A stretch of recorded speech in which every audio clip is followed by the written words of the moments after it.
Obras completas de Sigmund Freud. Parte 110. Más allá del principio del placer. 1920. Apartado 1. En la teoría psicoanalítica suponemos que el curso de los procesos anímicos es regulado automáticamente por el principio del placer. Esto es, creemos que dicho curso tiene su origen en una tensión displaciente y emprende luego una dirección tal, que su último resultado coincide con una minoración de dicha tensión y, por tanto, con un ahorro de displacer a una producción de placer. Al aplicar esta hipótesis al examen de los procesos anímicos por nosotros estudiados, introducimos en nuestra labor el punto de vista económico. Una exposición que, al lado de los factores tópico y dinámico, intente incluir asimismo el económico, ha de ser la más completa que por el momento pueda presentarse y merece la calificación de metapsicología. No presenta interés alguno para nosotros investigar hasta qué punto nos hemos aproximado o agregado, con la fijación del principio del placer, a un sistema filosófico determinado e históricamente definido. Lo que a estas hipótesis especulativas nos hace llegar es el deseo de describir y comunicar los hechos que diariamente observamos en nuestra labor. La prioridad y la originalidad no pertenecen a los fines hacia los que tiende la labor psicoanalítica, y los datos en los que se basa el establecimiento del mencionado principio son tan visibles, que apenas si es posible dejarlos pasar inadvertidos.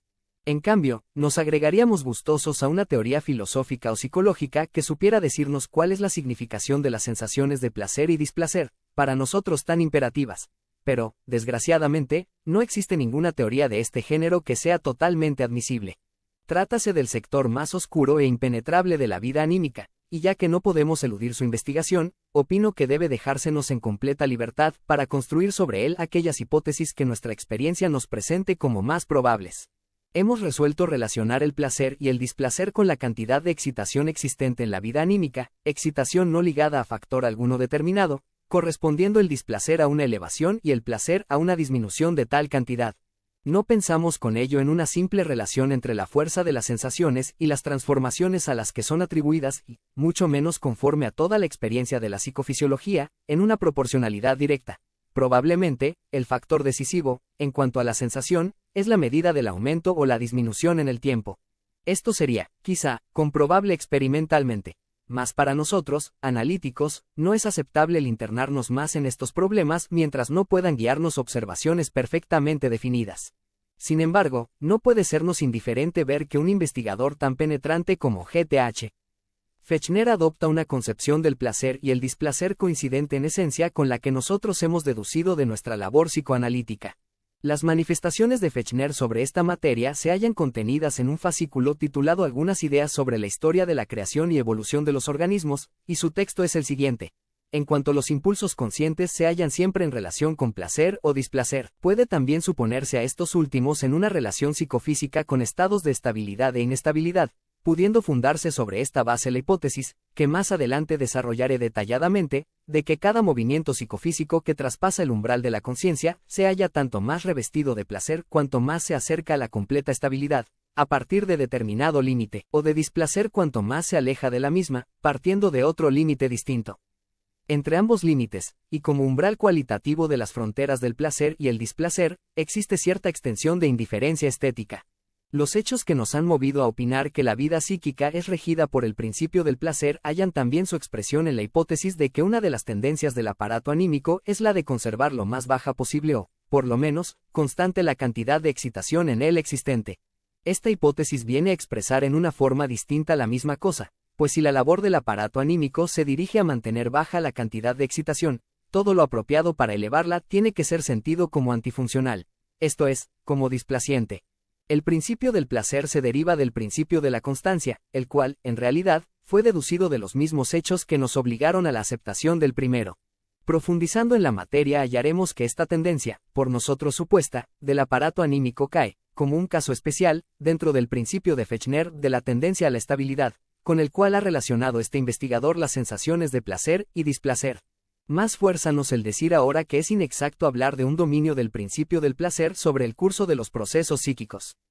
Si tal dominio existiese, la mayor parte de nuestros procesos psíquicos tendría que presentarse acompañada de placer o conducir a él, lo cual queda enérgicamente contradicho por la experiencia general. Existe, efectivamente, en el alma fuerte tendencia al principio del placer, pero a esta tendencia se oponen, en cambio, otras fuerzas o estados determinados, y de tal manera, que el resultado final no puede corresponder siempre a ella. Comparemos aquí otra observación de Fechner sobre este mismo punto. Dado que la tendencia hacia el fin no supone todavía el alcance del mismo, y dado que el fin no es, en realidad, alcanzable sino aproximadamente. Si ahora dirigimos nuestra atención al problema de cuáles son las circunstancias que pueden frustrar la victoria del principio del placer, nos hallaremos de nuevo en terreno conocido y seguro, y podremos utilizar, para su solución, nuestra experiencia analítica, que nos proporciona rico acervo de datos. El primer caso de tal inhibición del principio del placer nos es conocido como normal. Sabemos que el principio del placer corresponde a un funcionamiento primario del aparato anímico y que es inútil, y hasta peligroso en alto grado, para la autoafirmación del organismo frente a las dificultades del mundo exterior.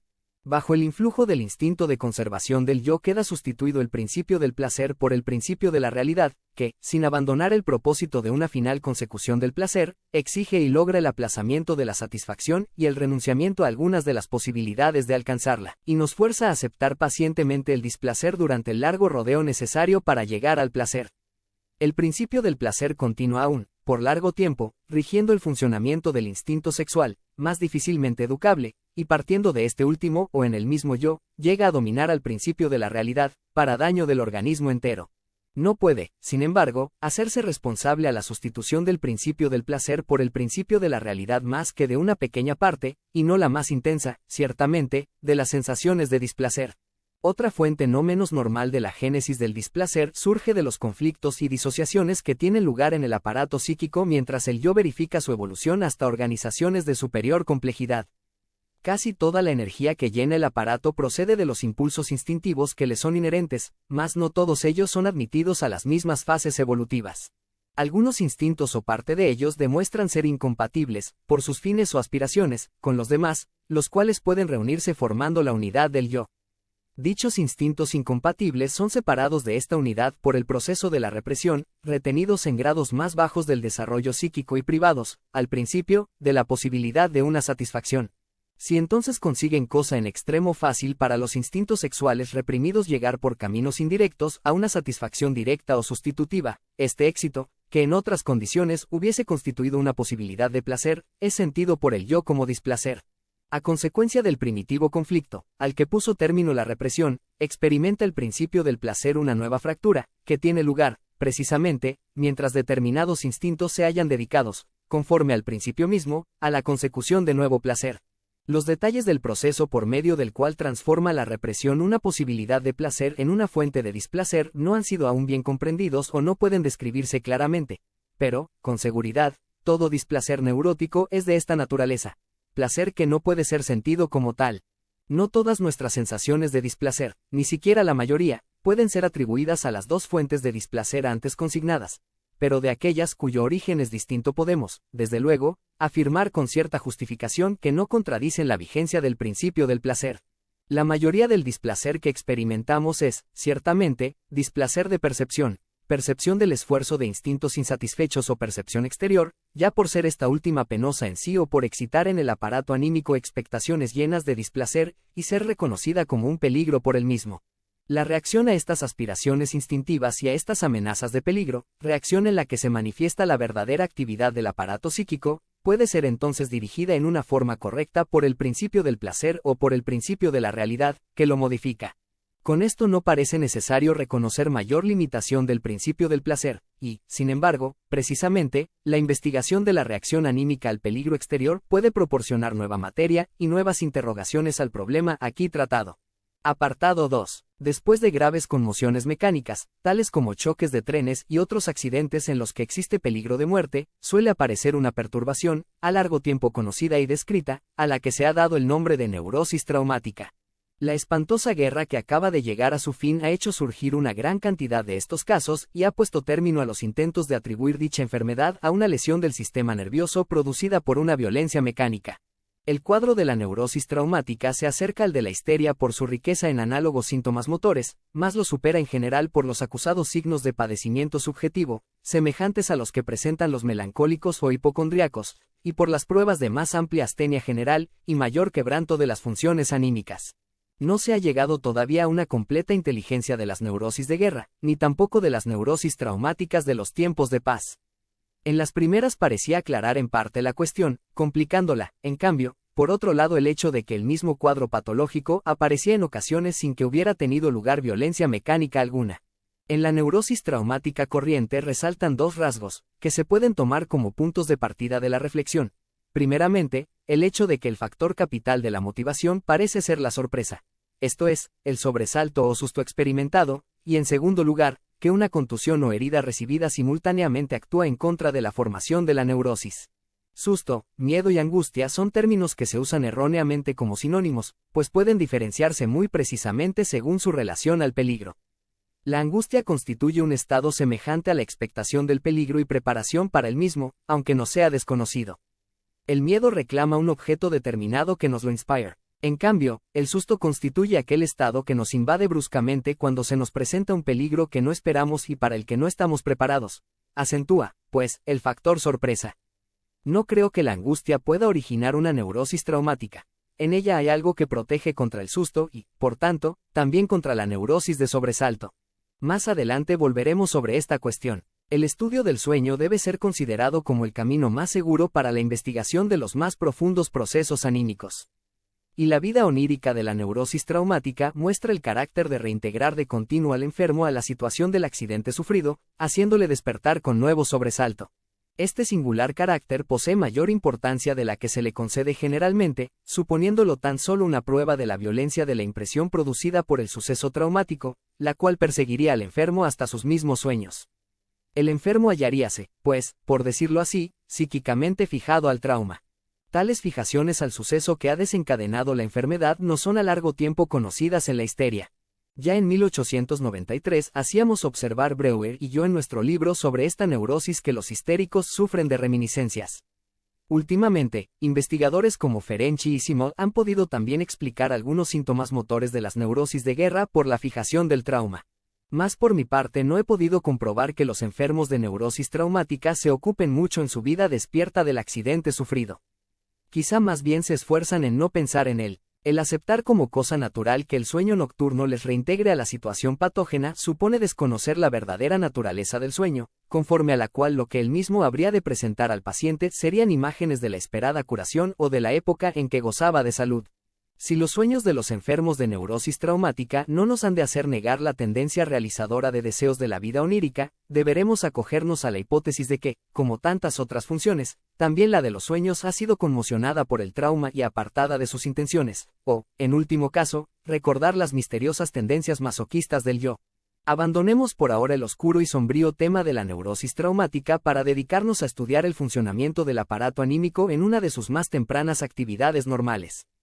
Me refiero a los juegos infantiles. Las diversas teorías sobre el juego infantil han sido reunidas y estudiadas analíticamente por vez primera en un ensayo de S. Fayer, publicado en la revista Imago, ensayo que recomiendo a los que por la materia en él tratada se interesen. Dichas teorías se esfuerzan en adivinar los motivos del jugar infantil, sin tener en cuenta en primer término el punto de vista económico, la consecución de placer. Aunque sin propósito de abarcar la totalidad de estos fenómenos, he aprovechado una ocasión que se me ofreció de esclarecer el primer juego, de propia creación, de un niño de año y medio. Fue esta una observación harto detenida, pues viví durante algunas semanas con el niño y sus padres bajo el mismo techo, y pasaron muchos días hasta que el misterioso manejo del pequeño, incansablemente repetido durante largo tiempo, me descubriera su sentido. No presentaba este niño un precoz desarrollo intelectual. Al año y medio apenas si pronunciaba algunas palabras comprensibles, y fuera de ellas disponía de varios sonidos significativos que eran comprendidos por las personas que le rodeaban. Pero, en cambio, se hallaba en excelentes relaciones con sus padres y con la única criada que tenía a su servicio, y era muy elogiado su juicioso carácter. No perturbaba por las noches el sueño de sus padres, obedecía concienzudamente a las prohibiciones de tocar determinados objetos o entrar en ciertas habitaciones, y sobre todo no lloraba nunca cuando su madre le abandonaba por varias horas, a pesar de la gran ternura que le demostraba.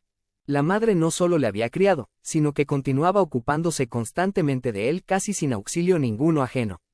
El excelente chiquillo mostraba tan solo la perturbadora costumbre de arrojar lejos de sí, a un rincón del cuarto, bajo una cama o en sitios análogos, todos aquellos pequeños objetos de que podía apoderarse, de manera que el hallazgo de sus juguetes no resultaba a veces nada fácil. Mientras ejecutaba el manejo descrito solía producir, con expresión interesada y satisfecha, un agudo y largo sonido, que, a juicio de la madre y mío, no correspondía a una interjección, sino que significaba fuera. Observé, por último, que todo aquello era un juego inventado por el niño y que éste no utilizaba sus juguetes más que para jugar con ellos a estar fuera.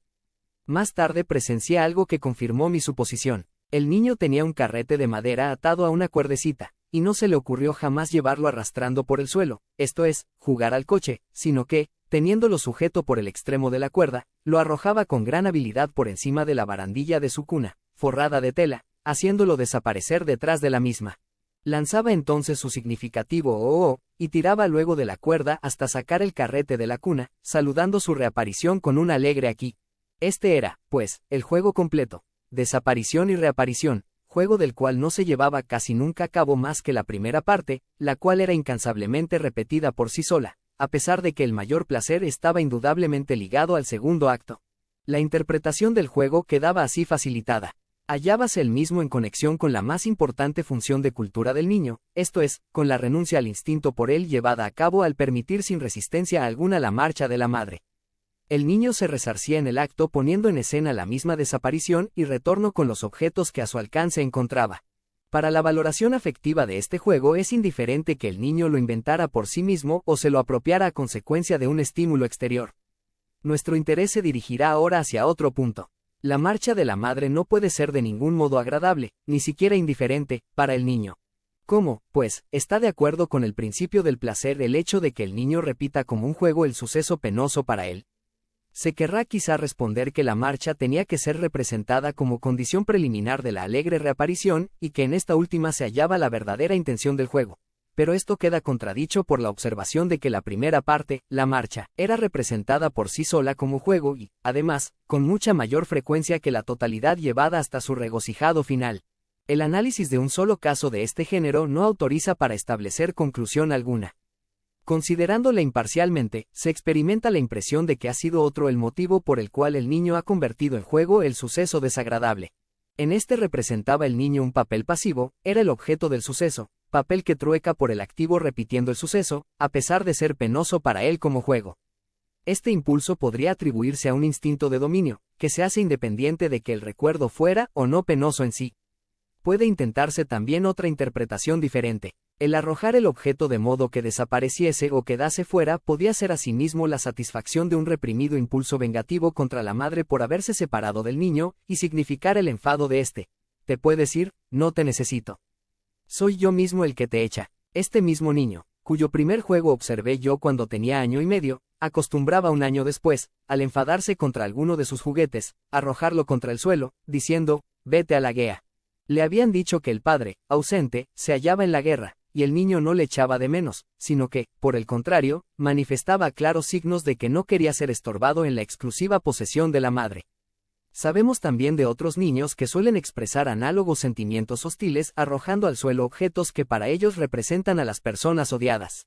Llégase así a sospechar que el impulso a elaborar psíquicamente algo impresionante, consiguiendo de este modo su total dominio, puede llegar a manifestarse primariamente y con independencia del principio del placer.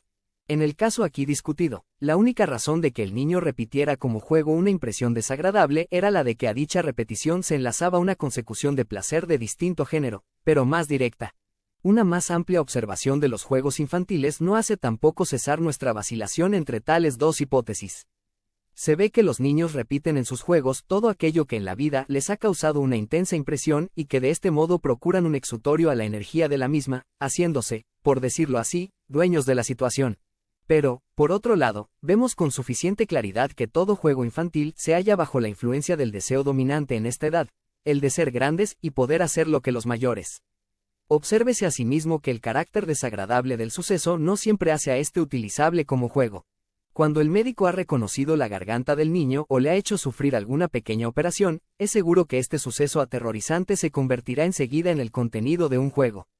Mas no debemos dejar de tener en cuenta otra fuente de placer muy distinta de la anteriormente señalada. Al pasar el niño de la pasividad del suceso a la actividad, el juego hace sufrir a cualquiera de sus camaradas la sensación desagradable por él experimentada, vengándose así en aquel de la persona que se la infirió. De toda esta discusión resulta que es innecesaria la hipótesis de un especial instinto de imitación como motivo del juego. Agregaremos tan solo la indicación de que la imitación y el juego artístico de los adultos, que, a diferencia de los infantiles, van dirigidos ya hacia espectadores, no ahorran a estos las impresiones más dolorosas así en la tragedia, las cuales, sin embargo, pueden ser sentidas por ellos como un elevado placer. De este modo llegamos a la convicción de que también bajo el dominio del principio del placer existen medios y caminos suficientes para convertir en objeto del recuerdo y de la elaboración psíquica lo desagradable en sí. Quizá con estos casos y situaciones, que tienden a una final consecución de placer, pueda construirse una estética económicamente orientada. Mas para nuestras intenciones no nos son nada útiles, pues presuponen la existencia y el régimen del principio del placer, y no testimonian nada en favor de la actuación de tendencias más allá del mismo, esto es, de tendencias más primitivas que él e independientes de él en absoluto. Apartado 3. Resultado de 25 años de intensa labor ha sido que los fines próximos de la técnica psicoanalítica sean hoy muy otros que los de su principio. En los albores de nuestra técnica el médico analítico no podía aspirar a otra cosa que a adivinar lo inconsciente oculto para el enfermo, reunirlo y comunicárselo en el momento debido. El psicoanálisis era ante todo una ciencia de interpretación. Más dado que la cuestión terapéutica no quedaba así por completo resuelta, apareció un nuevo propósito, el de forzar al enfermo a confirmar la construcción por medio de su propio recuerdo. En esta labor la cuestión principal se hallaba en vencer las resistencias del enfermo, y el arte consistía en descubrirlas lo antes posible, mostrárselas al paciente y moverle por un influjo personal su gestión actuante como transferencia a hacer cesar las resistencias.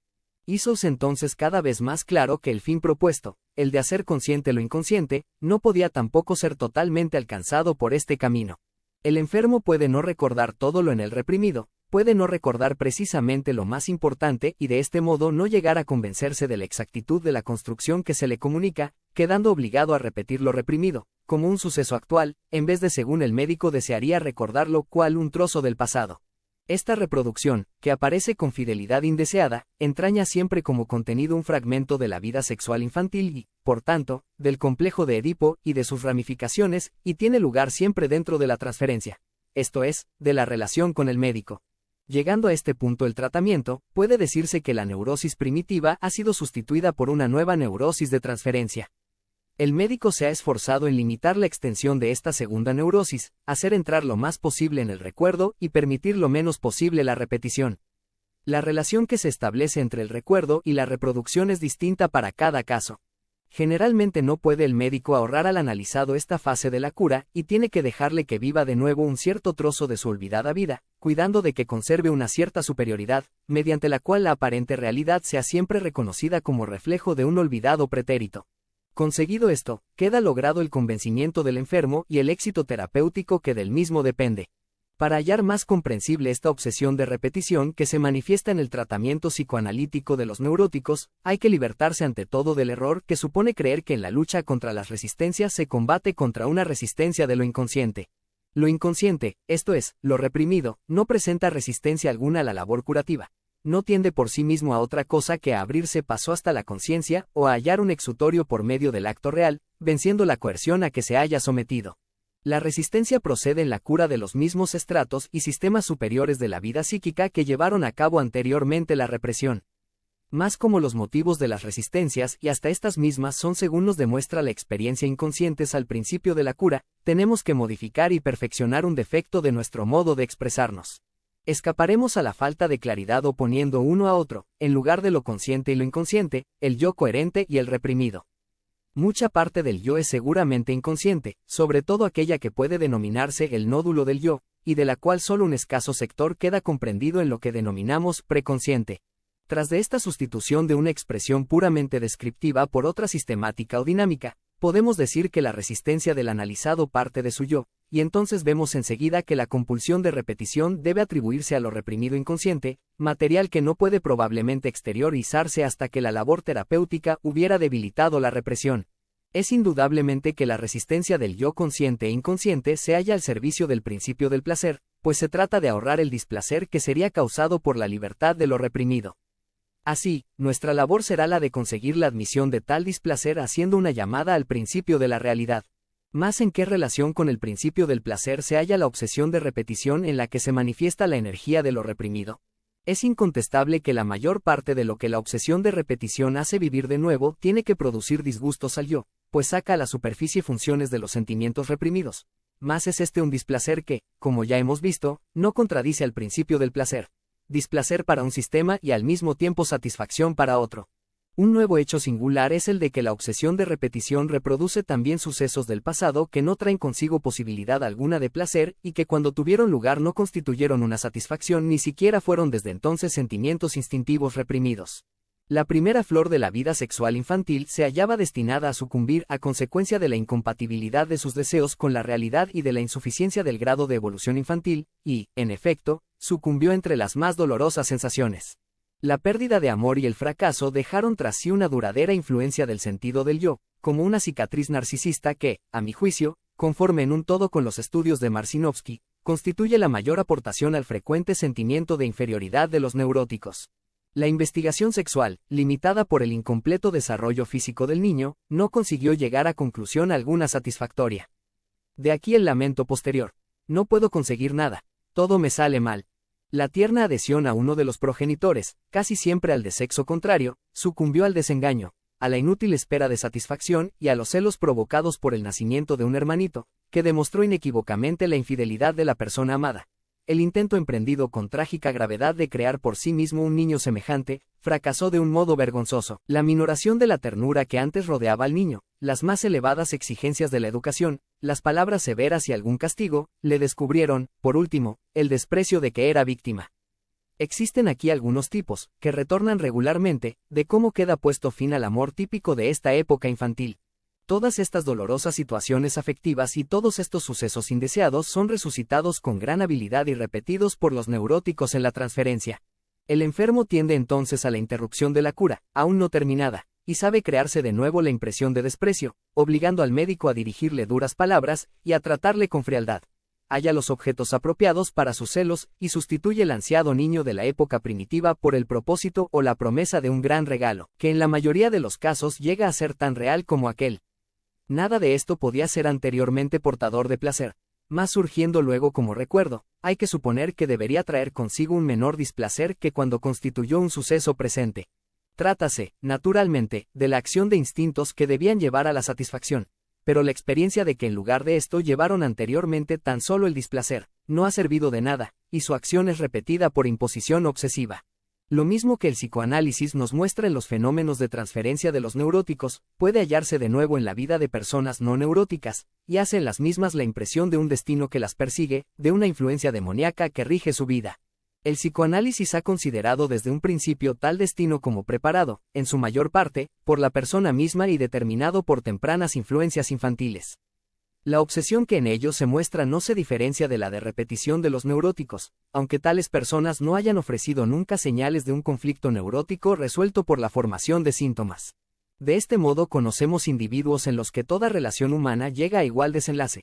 Filántropos a los que todos sus protegidos, por diferente que sea su carácter, abandonan irremisiblemente, con enfado, al cabo de cierto tiempo, pareciendo así destinados a saborear todas las amarguras de la ingratitud.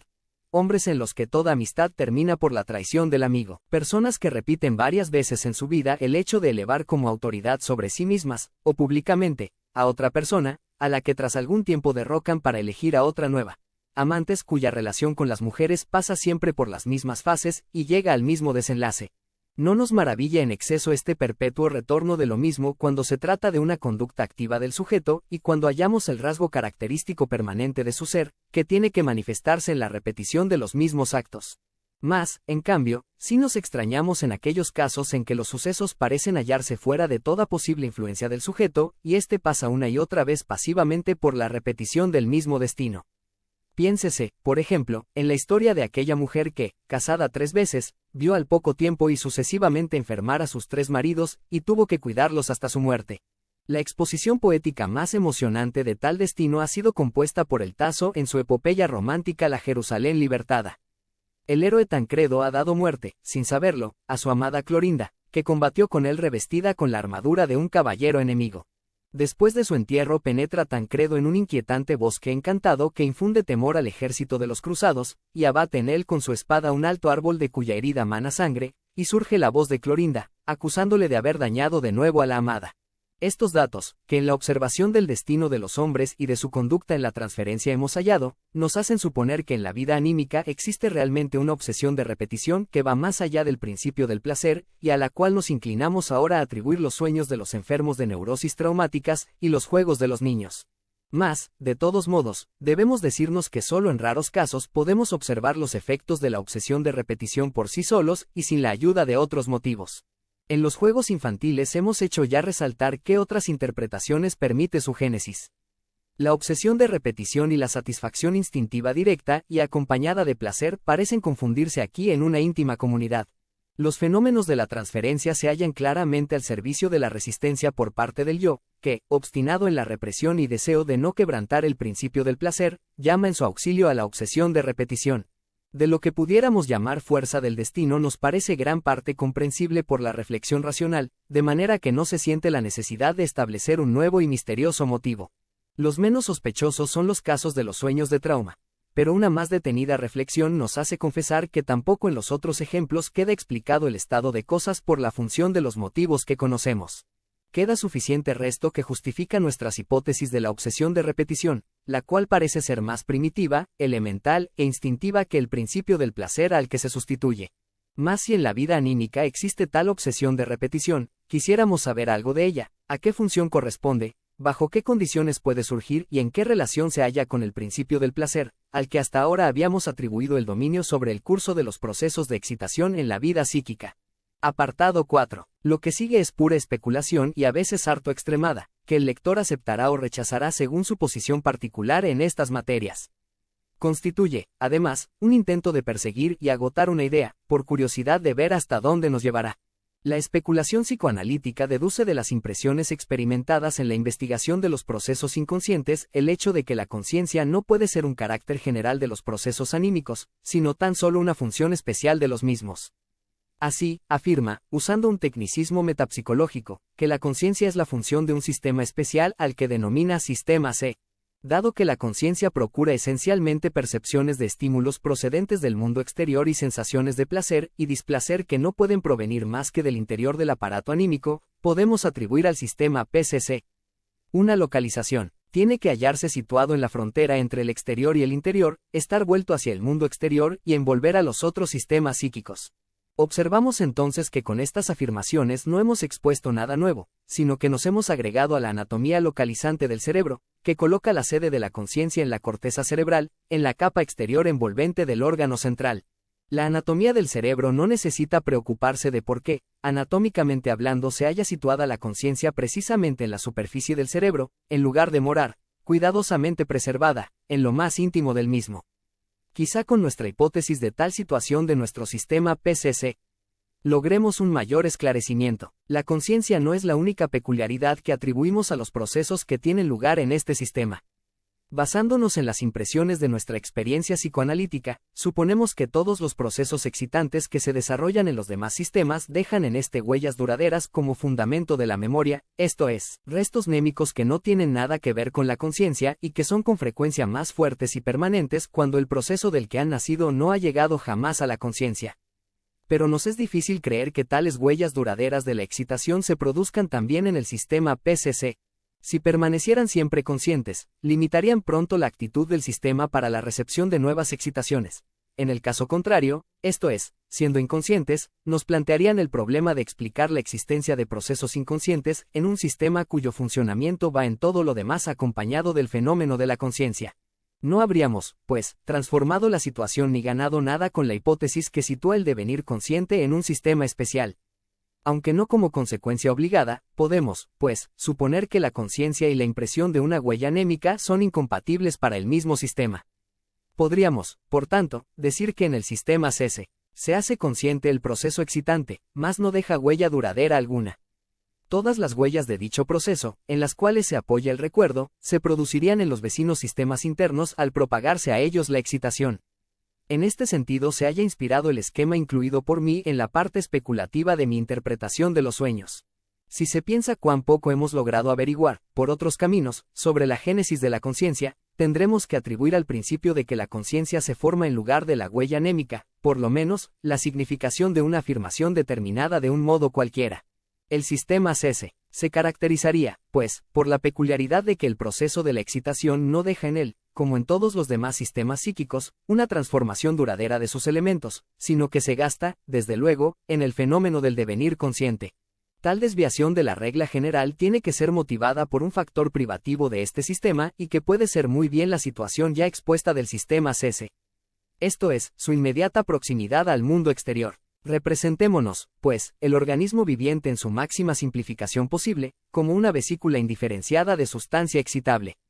Entonces su superficie, vuelta hacia el mundo exterior, quedará diferenciada por su situación misma y servirá de órgano receptor de las excitaciones. La embriología, como repetición de la historia evolutiva, muestra también que el sistema nervioso central surge del ectodermo, y como la corteza cerebral gris es una modificación de la superficie primitiva, podremos suponer que haya adquirido, por herencia, esenciales caracteres de la misma. Sería entonces fácilmente imaginable que por el incesante ataque de las excitaciones exteriores sobre la superficie de la vesícula quedase modificada su sustancia duraderamente hasta cierta profundidad, de manera que su proceso de excitación se verificaría en ella de distinto modo que en las capas más profundas. Formaríase así una corteza tan calcinada finalmente por el efecto de las excitaciones, que presentaría las condiciones más favorables para la recepción de las mismas y no sería ya susceptible de nuevas modificaciones. Aplicado esto al sistema C, supondría que sus elementos no pueden experimentar cambio alguno duradero al ser atravesados por la excitación, pues se hayan modificados en tal sentido hasta el último límite. Mas, llegados a tal punto, se hallarían ya capacitados para dejar constituirse a la conciencia. Muy diversas concepciones podemos formarnos de qué es en lo que consiste esta modificación de la sustancia y del proceso de excitación que en ella se verifica, pero ninguna de nuestras hipótesis es por ahora demostrable. Puede aceptarse que la excitación tiene que vencer una resistencia en su paso de un elemento a otro, y este vencimiento de la resistencia dejaría precisamente la huella temporal de la excitación. En el sistema CS, no existiría ya tal resistencia al paso de un elemento a otro.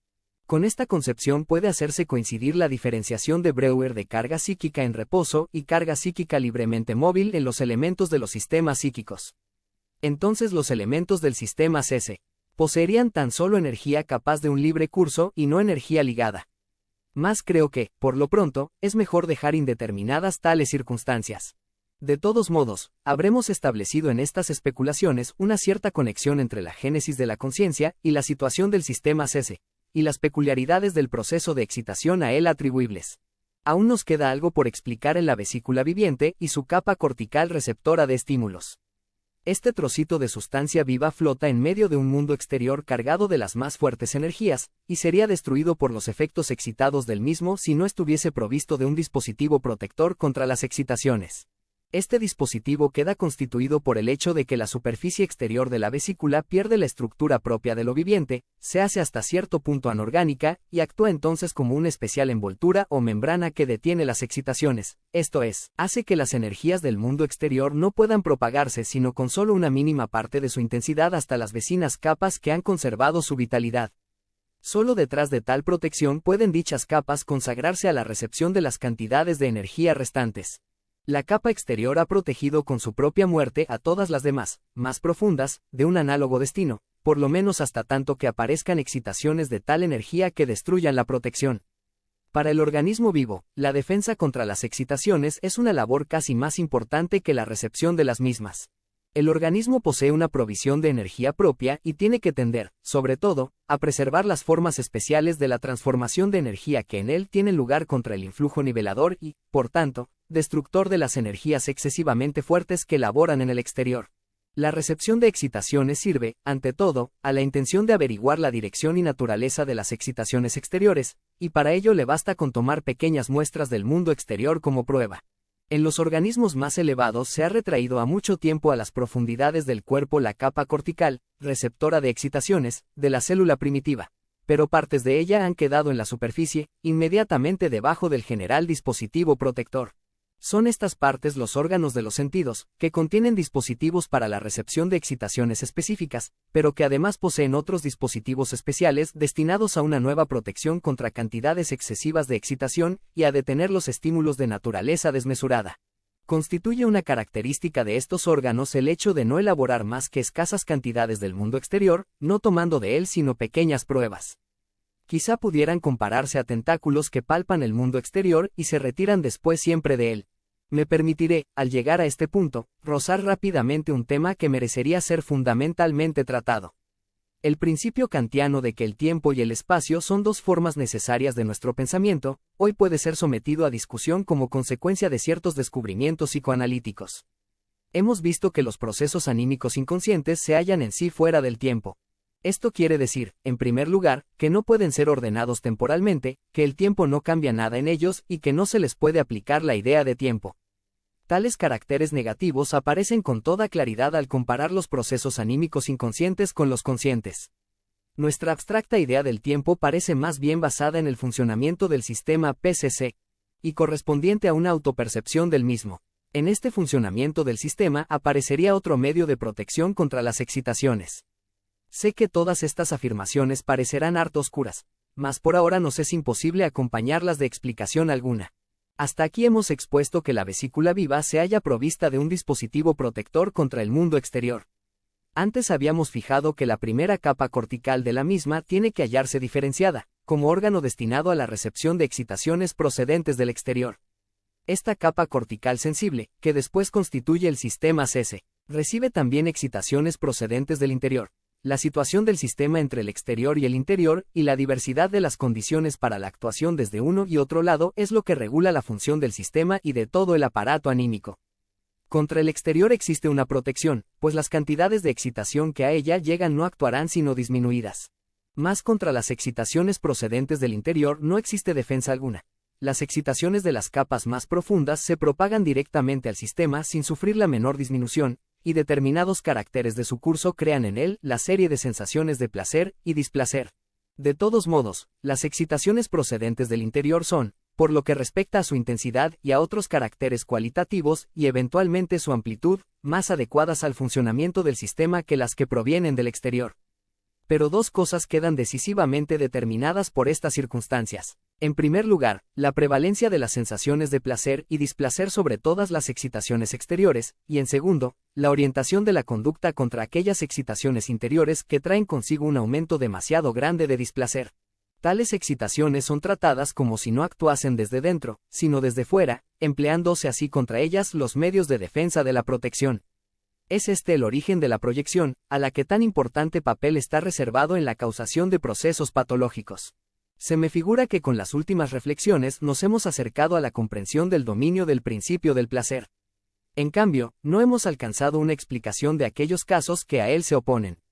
Prosigamos, pues, nuestro camino. Aquellas excitaciones procedentes del exterior que poseen suficiente energía para atravesar la protección son las que denominamos traumáticas. Opino que el concepto de trauma exige tal relación a una defensa contra las excitaciones, eficaz en todo otro caso. Un suceso como el trauma exterior producirá seguramente una gran perturbación en el intercambio de energía del organismo y pondrá en movimiento todos los medios de defensa. Mas el principio del placer queda aquí fuera de juego. No siendo ya evitable la inundación del aparato anímico por grandes masas de excitación, habrá que emprender la labor de dominarlas, esto es, de ligar psíquicamente las cantidades de excitación invasoras y procurar su descarga. Probablemente, el displacer específico del dolor físico es el resultado de haber sido rota la protección en un área limitada. Desde el punto de la periferia en que la ruptura ha tenido efecto, afluyen entonces al aparato anímico central excitaciones continuas, tales como antes solo podían llegar a él partiendo del interior del aparato. ¿Y qué podemos esperar como reacción de la vida anímica ante esta invasión? Desde todas partes acude la energía de carga para crear, en los alrededores de la brecha producida, grandes acopios de energía. Fórmase así una contracarga, en favor de la cual se empobrecen todos los demás sistemas psíquicos, resultando una extensa parálisis o minoración del resto de la función psíquica. De este proceso deducimos la conclusión de que un sistema intensamente cargado se halla en estado de acoger nueva energía que a él afluya y transformarla en carga de reposo, esto es, ligada psíquicamente. Cuanto mayor es la propia carga en reposo, tanto más intensa sería la fuerza ligadora. A la inversa, cuanto menor es dicha carga, tanto menos capacitado estará el sistema para la recepción de energía afluyente y tanto más violentas serán las consecuencias de tal ruptura de la protección contra las excitaciones. Contra esta hipótesis no está justificada la objeción de que la intensificación de la carga en derredor de la brecha de entrada queda explicada más sencillamente por la directa derivación de las masas de excitación afluyentes. Si así fuera, el aparato psíquico no experimentaría más que un aumento de sus cargas psíquicas, y el carácter paralizante del dolor, el empobrecimiento de todos los demás sistemas, quedaría inexplicado.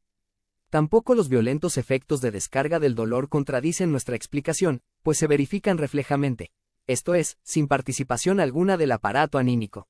Lo impreciso de nuestra exposición, que denominamos metapsicología, proviene, naturalmente, de que nada sabemos de la naturaleza del proceso de excitación en los elementos de los sistemas psíquicos y no nos sentimos autorizados para arriesgar hipótesis ninguna sobre tal materia.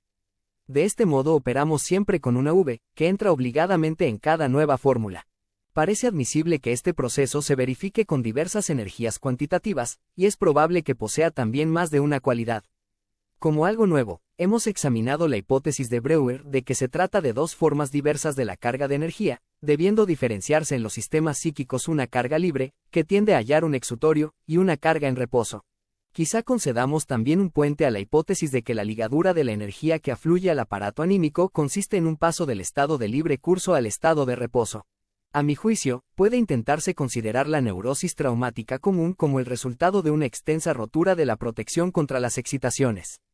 Con ello quedaría restaurada la antigua e ingenua teoría del shock, opuesta aparentemente a otra, más moderna y psicológica, que atribuye la significación etiológica no al efecto de violencia, sino al susto y al peligro de muerte. Mas estas antítesis no son en ningún modo inconciliables, y la concepción psicoanalítica de la neurosis traumática no es idéntica a la forma más simplista de la teoría del shock. Está considerada como esencia del mismo el daño directo de la estructura molecular o hasta de la estructura histológica de los elementos nerviosos, y nosotros, en cambio, intentamos explicar su efecto por la ruptura de la protección, que defiende al órgano anímico contra las excitaciones. También para nosotros conserva el susto su importancia. Su condición es la falta de la disposición a la angustia, disposición que hubiera traído consigo una sobrecarga del sistema, que recibe en primer lugar la excitación. A causa de tal insuficiencia de la carga no se hallan luego los sistemas en buena disposición influyentes, y las consecuencias de la rotura de la protección se hacen sentir con mayor facilidad. Hallamos de este modo que la disposición a la angustia representa, con la sobrecarga de los sistemas receptores, la última línea de defensa de la protección contra las excitaciones. En una gran cantidad de traumas puede ser el factor decisivo para el resultado final la diferencia entre el sistema no preparado y el preparado por sobrecarga. Mas esta diferencia carecerá de toda eficacia cuando el trauma supere cierto límite de energía. Si los sueños de los enfermos de neurosis traumática reintegran tan regularmente a los pacientes a la situación del accidente, no sirve con ello a la realización de deseos, cuya aportación alucinatoria ha llegado a constituir, bajo el dominio del principio del placer, su función peculiar. Pero nos es dado suponer que actuando así se ponen a disposición de otra labor, que tiene que ser llevada a cabo antes que el principio del placer pueda comenzar su reinado.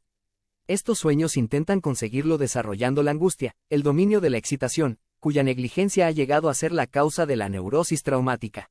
Nos dan de este modo una visión de una de las funciones del aparato anímico, que, sin contradecir al principio del placer, es, sin embargo, independiente de él, y parece más primitiva que la intención de conseguir placer y evitar displacer. Sería esta la ocasión de conceder por vez primera la existencia de una excepción a la regla de que los sueños son realizaciones de deseos. Los sueños de angustia no son tal excepción, como ya he demostrado repetidamente y con todo detenimiento, ni tampoco los de castigo, pues lo que hacen estos últimos es sustituir a la realización de deseos, prohibida, el castigo correspondiente, siendo, por tanto, la realización del deseo de la conciencia de la culpa, que reacciona contra el instinto rechazado. Mas los sueños antes mencionados de los enfermos de neurosis traumática no pueden incluirse en el punto de vista de la realización de deseos, y mucho menos los que aparecen en el psicoanálisis, que nos vuelven a traer el recuerdo de los traumas psíquicos de la niñez. Obedecen más bien a la obsesión de repetición, que en el análisis es apoyada por el deseo no inconsciente de hacer surgir lo olvidado y reprimido. Así, pues, tampoco la función del sueño de suprimir por medio de la realización de deseos los motivos de interrupción del reposo sería su función primitiva, no pudiendo apoderarse de ella hasta después que la total vida anímica ha reconocido el dominio del principio del placer. Si existe un más allá del principio del placer, será lógico admitir también una prehistoria para la tendencia realizadora de deseos del sueño, cosa que no contradice en nada su posterior función. Una vez surgida esta tendencia, aparece un nuevo problema. Aquellos sueños que, en interés de la ligadura psíquica de la impresión traumática, obedecen a la obsesión de repetición, ¿son o no posibles fuera del análisis? La respuesta es, desde luego, afirmativa. Sobre la neurosis de guerra, en cuanto esta calificación va más allá de marcar la relación con la causa de la enfermedad, he expuesto en otro lado que podían ser muy bien neurosis traumáticas, facilitadas por un conflicto del yo. El hecho, mencionado en páginas anteriores, de que una grave herida simultánea, producida por el trauma, disminuye las probabilidades de la génesis de una neurosis, no es ya incomprensible, teniendo en cuenta dos de las circunstancias que la investigación psicoanalítica hace resaltar. La primera es que la conmoción mecánica tiene que ser reconocida como una de las fuentes de la excitación sexual. La segunda es que al estado de dolor y fiebre de la enfermedad corresponde mientras ésta dura un poderoso influjo en la distribución de la libido. De este modo, la violencia mecánica del trauma libertaría el quantum de excitación sexual, el cual, a consecuencia de la diferencia de preparación a la angustia, actuaría traumáticamente. La herida simultánea ligaría por la intervención de una sobrecarga narcisista del órgano herido el exceso de excitación. Es también conocido, pero no ha sido suficientemente empleado para la teoría de la libido, que perturbaciones tan graves de la distribución de la libido como la de una melancolía son interrumpidas temporalmente por una enfermedad orgánica intercurrente, y que hasta una demencia precox en su total desarrollo puede experimentar en tales casos una pasajera mejoría.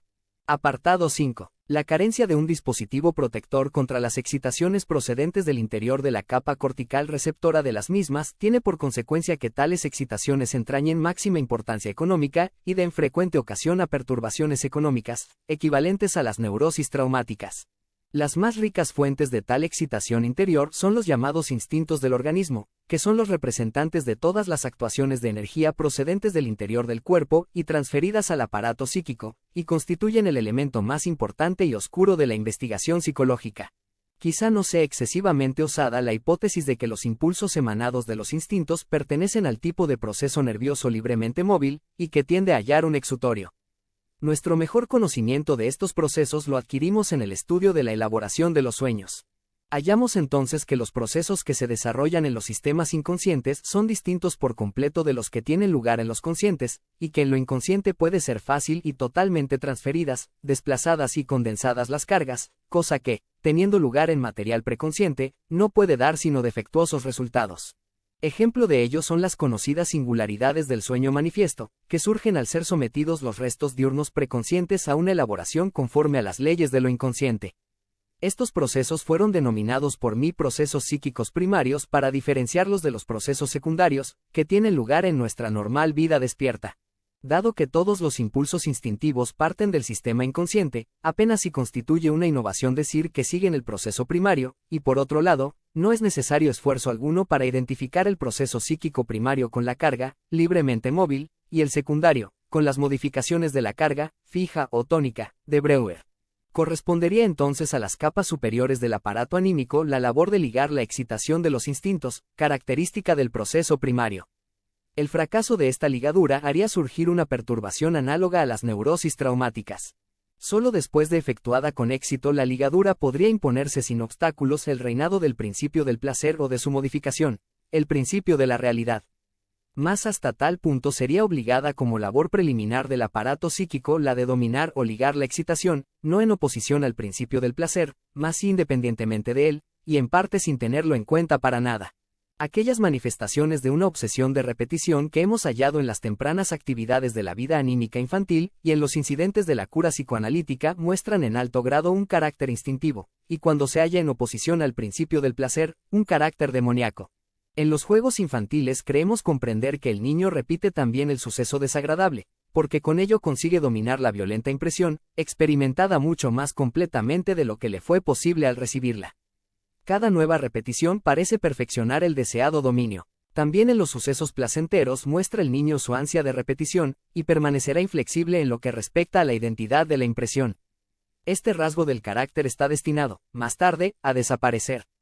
Un chiste oído por segunda vez no producirá apenas efecto. Una obra teatral no alcanzará jamás por segunda vez la impresión que en el espectador dejó la vez primera. Rara vez comenzará el adulto la relectura de un libro que le ha gustado mucho inmediatamente después de concluido. La novedad será siempre la condición del goce. En cambio, el niño no se cansa nunca de demandar la repetición de un juego al adulto que se lo ha enseñado o que en él ha tomado parte, y cuando se le cuenta una historia, quiere oír siempre la misma, se muestra implacable en lo que respecta a la identidad de la repetición y corrige toda variante introducida por el cuentista, aunque éste crea con ella mejorar su cuento. Nada de esto se opone al principio del placer. Es indudable que la repetición, el reencuentro de la identidad constituye una fuente de placer. En cambio, en el analizado se ve claramente que la obsesión de repetir, en la transferencia, los sucesos de su infancia, se sobrepone en absoluto al principio del placer. El enfermo se conduce en estos casos por completo infantilmente, y nos muestra de este modo que las reprimidas huellas MNE con acento agudo micas de sus experiencias primeras no se hallan en él en estado de ligadura, ni son hasta cierto punto capaces del proceso secundario. A esta libertad deben también su capacidad de formar por adherencia a los restos diurnos una fantasía onírica optativa. La misma obsesión de repetición nos aparece con gran frecuencia como un obstáculo terapéutico cuando al final de la cura queremos llevar a efecto la total separación del médico, y hay que aceptar que el oscuro temor que siente el sujeto poco familiarizado con el análisis de despertar algo que, a su juicio, sería mejor dejar en reposo, revela que en el fondo presiente la aparición de esta obsesión demoníaca. ¿De qué modo se halla en conexión lo instintivo con la obsesión de repetición? Se nos impone la idea de que hemos descubierto la pista de un carácter general no reconocido claramente hasta ahora o que por lo menos no se ha hecho resaltar expresamente de los instintos y quizá de toda vida orgánica. Un instinto sería, pues, una tendencia propia de lo orgánico vivo a la reconstrucción de un estado anterior, que lo animado tuvo que abandonar bajo el influjo de fuerzas exteriores, perturbadoras. Una especie de elasticidad orgánica, o, si se quiere, la manifestación de la inercia en la vida orgánica. Esta concepción del instinto nos parece extraña por habernos acostumbrado a ver en él el factor que impulsa a la modificación y evolución, y tener ahora que reconocer en él todo lo contrario, la manifestación de la naturaleza, conservadora de lo animado. Por otro lado, recordamos enseguida aquellos ejemplos de la vida animal que parecen confirmar la condicionalidad histórica de los instintos. Las penosas emigraciones que ciertos peces emprenden en la época del desove con objeto de dejar la fuerza en determinadas aguas, muy lejanas de los sitios en que de costumbre viven, débense tan solo, según la opinión de muchos biólogos, a que buscan los lugares en que su especie residió primitivamente. Igual explicación puede aplicarse a las migraciones de las aves de paso, pero la rebusca de nuevos ejemplos nos hace pronto observar que en los fenómenos de la herencia y en los hechos de la embriología tenemos las más magníficas pruebas de la obsesión orgánica de repetición. Vemos que el germen de un animal vivo se haya forzado a repetir en su evolución, aunque muy abreviadamente, todas las formas de las que el animal desciende, en lugar de marchar rápidamente y por el camino más corto a su definitiva estructura. No pudiendo explicarnos mecánicamente más que una mínima parte de esta conducta, no debemos desechar la explicación histórica. De la misma manera se extiende por la serie animal una capacidad de reproducción que sustituye un órgano perdido por la nueva formación de otro idéntico a él. La objeción de que además de los instintos conservadores, que fuerzan a la repetición, existen otros, que impulsan a la nueva formación y al progreso, merece ciertamente ser tenida en cuenta, y más adelante trataremos de ella. Pero, por lo pronto, nos atrae la idea de perseguir hasta sus últimas consecuencias la hipótesis de que todos los instintos quieren reconstruir algo anterior. Si lo que de ello resulte parece demasiado ingenioso o muestra apariencia del místico, sabemos que no se nos podrá reprochar el haber tendido a ello. Buscamos modestos resultados de la investigación o de la reflexión en ella fundada, y nuestro deseo sería que no presentaran dichos resultados otro carácter que el de una total certeza. Si, por tanto, todos los instintos orgánicos son conservadores e históricamente adquiridos, y tienden a una regresión o a una reconstrucción de lo pasado, deberemos atribuir todos los éxitos de la evolución orgánica a influencias exteriores, perturbadoras y desviantes. El ser animado elemental no habría querido transformarse desde su principio y habría repetido siempre, bajo condiciones idénticas, un solo y mismo camino vital. Pero en último término estaría siempre la historia evolutiva de nuestra Tierra y de su relación al Sol, que nos ha dejado su huella en la evolución de los organismos. Los instintos orgánicos conservadores han recibido cada una de estas forzadas transformaciones del curso vital, conservándolas para la repetición, y tienen que producir de este modo la engañadora impresión de fuerzas que tienden hacia la transformación y el progreso, siendo así que no se proponen más que alcanzar un antiguo fin por caminos tanto antiguos como nuevos. Este último fin de toda la tendencia orgánica podría también ser indicado. El que el fin de la vida fuera un estado no alcanzado nunca anteriormente, estaría en contradicción con la naturaleza conservadora de los instintos. Dicho fin tiene más bien que ser un estado antiguo, un estado de partida, que lo animado abandonó alguna vez y hacia lo que tiende por todos los rodeos de la evolución. Si como experiencia, sin excepción alguna, tenemos que aceptar que todo lo viviente muere por fundamentos internos, volviendo a lo anorgánico, podremos decir, la meta de toda vida es la muerte. Y con igual fundamento, lo inanimado era antes que lo animado. En una época indeterminada fueron despertados en la materia inanimada, por la actuación de fuerzas inimaginables, las cualidades de lo viviente. Quizá fue este el proceso que sirvió de modelo a aquel otro que después hizo surgir la conciencia en determinado estado de la materia animada. La tensión, entonces generada en la antes inanimada materia, intentó nivelarse, apareciendo así el primer instinto, el de volver a lo inanimado. Para la sustancia entonces viviente era aún fácil morir.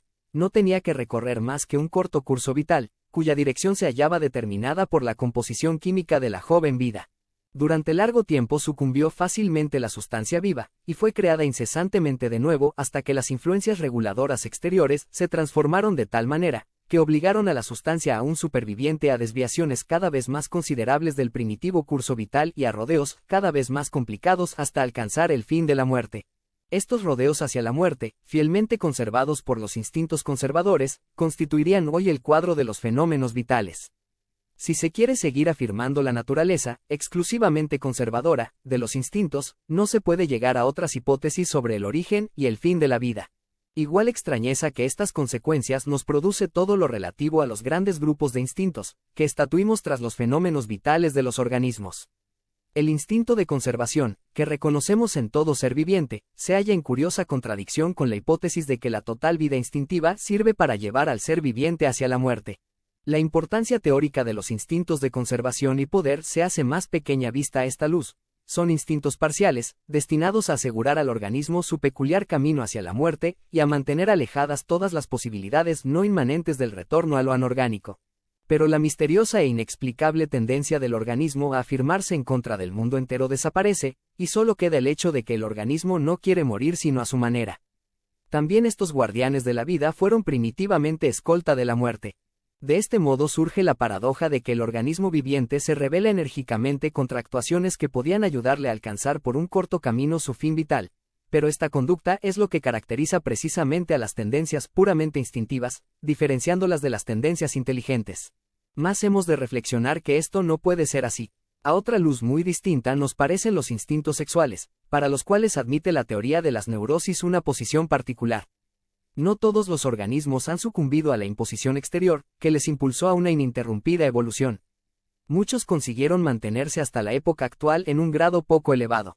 Aún viven hoy en día muchos seres animados análogos a los grados primitivos de los animales superiores y de las plantas.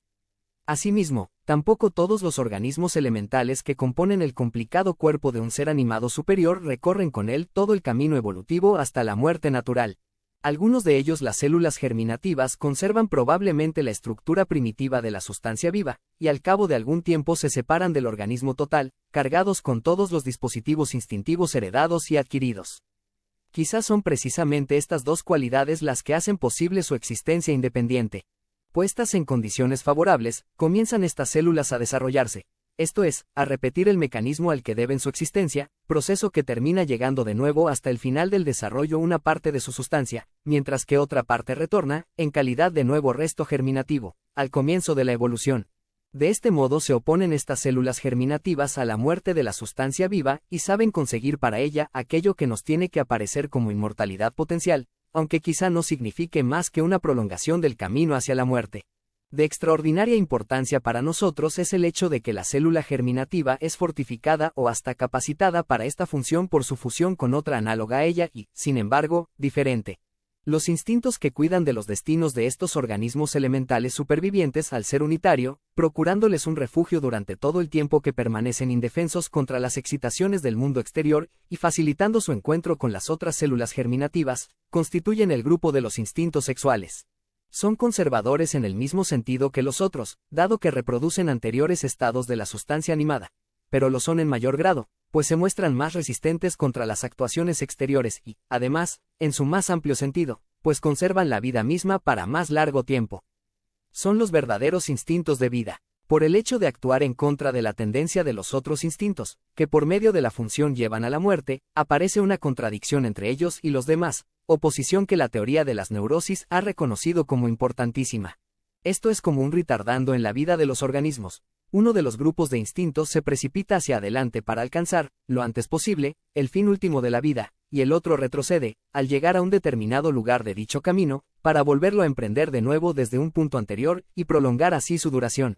Más aún cuando la sexualidad y la diferencia de sexos no existían seguramente al comienzo de la vida, no deja de ser posible que los instintos que posteriormente han de ser calificados de sexuales, aparecieran y entraran en actividad desde un principio, y emprendieran entonces, y no en épocas posteriores, su labor contra los instintos del yo.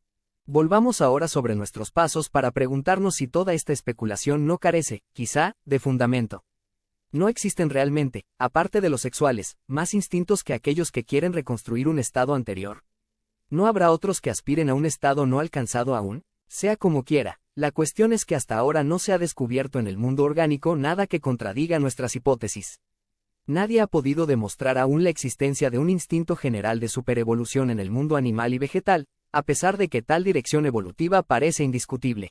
Más, por un lado, es quizá tan solo un juicio personal al declarar que un grado evolutivo es superior a otro, y, además, la biología nos muestra que la superevolución en un punto se consigue con frecuencia por regresión de otro. Existen también muchas formas animales cuyos estados juveniles nos dejan reconocer que su desarrollo ha tomado más bien un carácter regresivo. Superrevolución y regresión podían ser ambas consecuencias de fuerzas exteriores que impulsan a la adaptación, y el papel de los instintos quedaría entonces limitado a mantener fija la obligada transformación como fuente de placer interior. Para muchos de nosotros es difícil prescindir de la creencia de que en el hombre mismo reside un instinto de perfeccionamiento que le ha llevado hasta su actual grado elevado de función espiritual y sublimación ética y del que debe esperarse que cuidará de su desarrollo hasta el superhombre. Mas, por mi parte, no creo en tal instinto interior y no veo medio de mantener viva esta benéfica ilusión. El desarrollo humano hasta el presente me parece no necesitar explicación distinta del de los animales, y lo que de impulso incansable a una mayor perfección se observa en una minoría de individuos humanos puede comprenderse sin dificultad como consecuencia de la represión de los instintos, proceso al que se debe lo más valioso de la civilización humana. El instinto reprimido no cesa nunca de aspirar a su total satisfacción, que consistiría en la repetición de un satisfactorio suceso primario. Todas las formaciones sustitutivas o reactivas, y las sublimaciones, son insuficientes para hacer cesar su permanente tensión. De la diferencia entre el placer de satisfacción hallado y el exigido surge el factor impulsor, que no permite la detención en ninguna de las situaciones presentes, sino que, como dijo el poeta, tiende, indomado, siempre hacia adelante. El camino hacia atrás, hacia la total satisfacción, es siempre desplazado por las resistencias que mantienen la represión, y de este modo no queda otro remedio sino avanzar en la dirección evolutiva que permanece libre, aunque sin esperanza de dar fin al proceso y poder alcanzar la meta. Los procesos que tienen lugar en el desarrollo de una fobia neurótica, perturbación que no es más que un intento de fuga ante una satisfacción instintiva, nos dan el modelo de la génesis de este aparente instinto de perfeccionamiento. Instinto que, sin embargo, no podemos atribuir a todos los individuos humanos.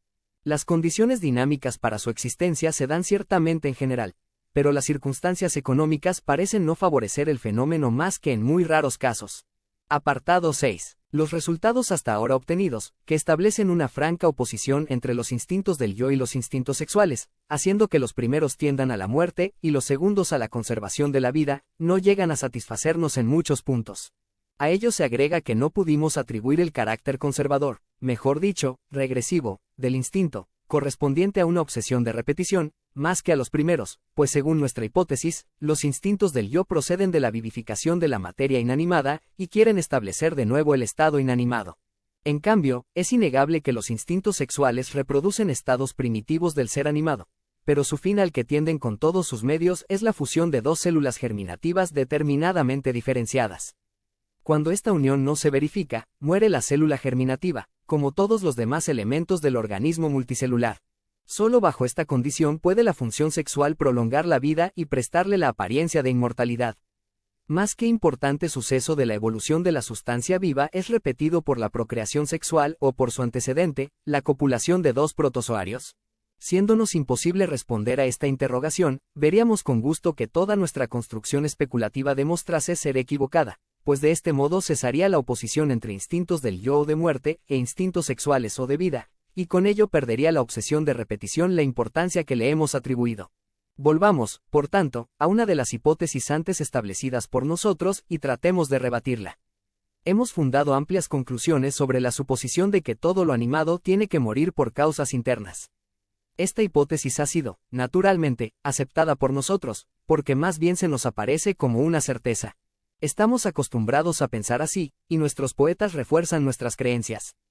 Además, quizá nos haya decidido a adoptarla el hecho de que no teniendo más remedio que morir y sufrir que antes nos arrebate la muerte a las personas que más amamos, preferimos ser vencidos por una implacable ley natural, por la soberana de Nietzsche, que por una casualidad que quizá hubiera sido evitable.